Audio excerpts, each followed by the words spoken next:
Breaking now में इस वक्त की बड़ी खबर आपको बता रहे हैं। अमेरिका ने अपने ईरान में फंसे दोनों पायलट्स को रेस्क्यू कर लिया है, जिसके बाद से ईरान वॉर की दिशा और दशा पूरी तरह से बदल गई है। इस मामले में ज्यादा अपडेट के साथ मेरे साथ जुड़ रहे हैं कैपिटल टीवी के editor in chief doctor Manish Kumar. Sir, अब क्या होने जा रहा है इस जंग में? देखिए, डोनाल्ड ट्रंप ने जिस तरीके से ट्रुथ सोशल पे आकर के बताया, पूरी दुनिया आश्चर्यचकित है। एक ऐसा काम जो इम्पॉसिबल था उसको पॉसिबल कर लिया गया। एक तो पायलट पहले ही वो सेव करके उनको निकाल लिया गया था, लेकिन एक वो ईरान की पहाड़ियों में फंसा हुआ था। ईरान वाले भी ढूंढ रहे थे और अमेरिका ने एक तरीके से मिनी वॉर करके अपने आप में ग्राउंड में घुस के आपने अपने घायल पायलट को आप निकाल ले आए। मिलिट्री इतिहास में ऐसा रेस्क्यू ऑपरेशन कभी हुआ ही नहीं जी। एक एक डिटेल मैं आपको बताऊंगा कि किस तरीके से ये रेस्क्यू किया गया, लेकिन ये यकीन मानिए कि आने वाले समय में इस एपिसोड पे कि किस तरीके से ईरान में एक F-15 विमान क्रैश करता है, मार गिराया जाता है और उसका पायलट उतरता है। ईरान को भी लोकेशन मालूम है, अमेरिका को भी लोकेशन मालूम है और करीब 24-25 घंटे तक वो हंटिंग चलती है और पायलट को रेस्क्यू कर लिया जाता है। और इस रेस्क्यू ऑपरेशन के ऊपर कई सारी अब हॉलीवुड फिल्में बनेंगी।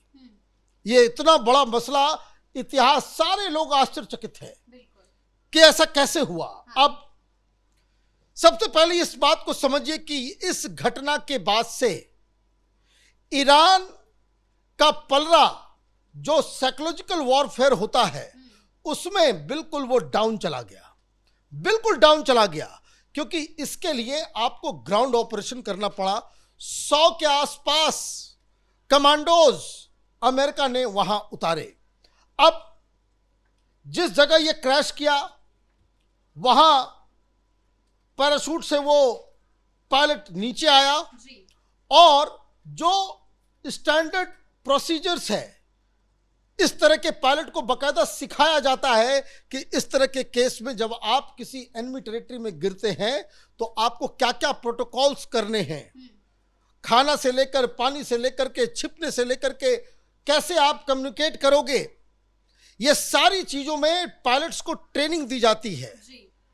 अभिनंदन हमारा फंस गया, देखिए किस बहादुरी के साथ वहां पाकिस्तानियों के सामने वो डटा रहा, लेकिन पाकिस्तानी तो डर गए थे इसलिए हैंडओवर कर दिया।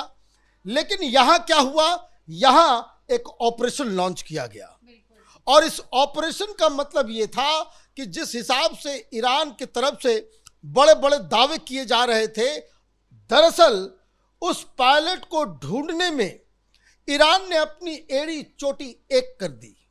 कारण कि अगर कोई अमेरिकी पायलट ईरान के हाथ पकड़ा गया होता, ईरान की आर्मी के हाथ पकड़ा गया होता, उसको तेहरान में नुमाइश किया गया होता, ब्लैकमेलिंग होता, उस पर निगोशिएशन होता और पूरी दुनिया में उसकी तस्वीर छपती कि ये देखो अमेरिका का पायलट हमने पकड़ लिया।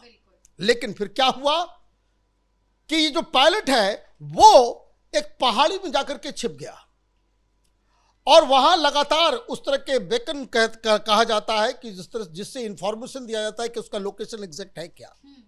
अब लोकेशन मालूम है, कुछ कुछ बेकन्स ऐसे होते हैं कि जिसमें एनिमी को भी मालूम चल जाता है, लेकिन अमेरिका है, इनके पास ज्यादा सोफिस्टिकेटेड गैजेट्स होंगे।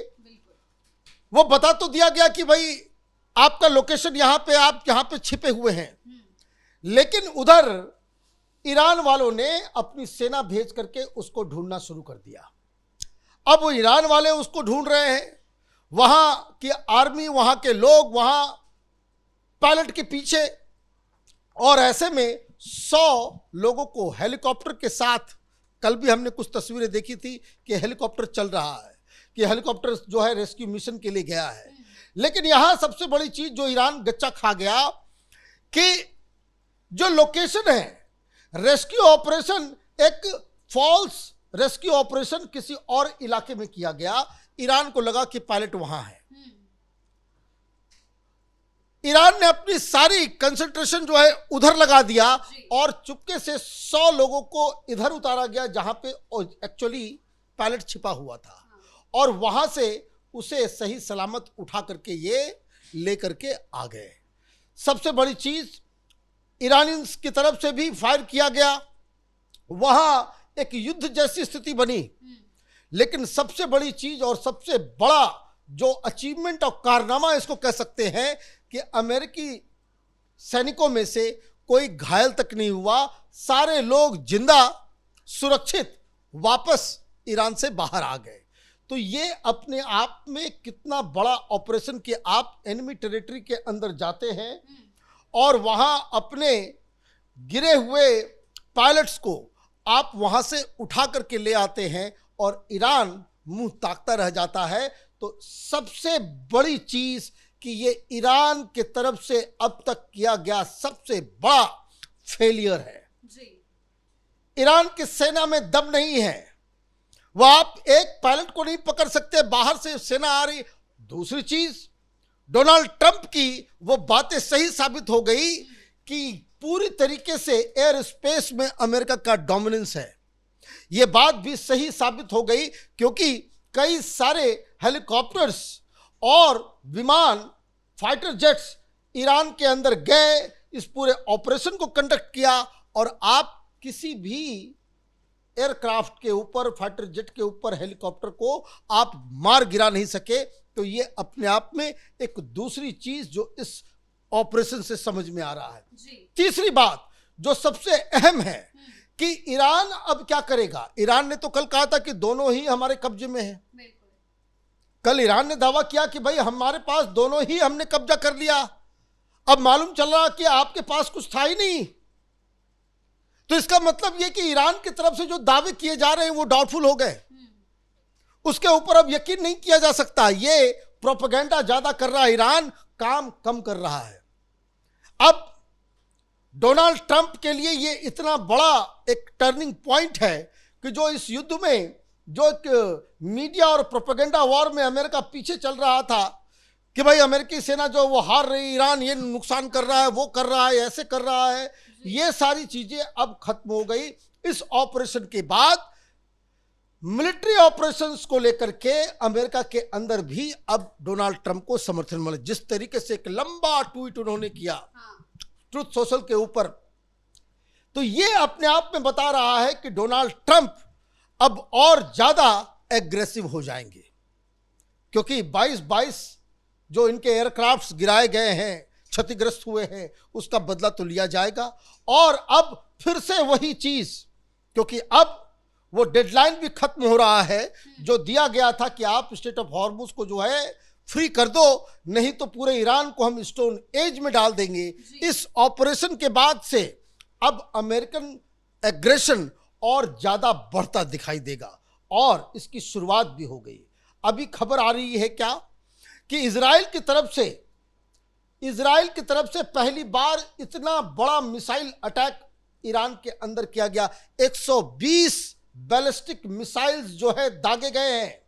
120 बैलिस्टिक मिसाइल का मतलब यह हुआ कि महातबाही, और ये तेहरान में और अलग अलग ठिकानों पे इंफ्रास्ट्रक्चर्स के ऊपर, पेट्रोकेमिकल फैक्ट्रीज के ऊपर, आपके जहां ऑयल का बिजनेस होता है वहां जो डिपोज है उसके ऊपर, इंफ्रास्ट्रक्चर के ऊपर, ब्रिजेस के ऊपर, हर जगह 120। अभी क्या ये तो इजराइल की तरफ से आया है कि भाई उन लोगों ने मारा है, अभी ईरान की तरफ से ये खबर नहीं आई है कि वो 120 का निशाना क्या था। लेकिन जिस तरीके से पिछले 24 घंटे में वाइटल इंफ्रास्ट्रक्चर के ऊपर अमेरिका और इजराइल कहर बरसा रहा है, तो इसका मतलब यह है कि ईरान की स्थिति और खराब होती चली जा रही है।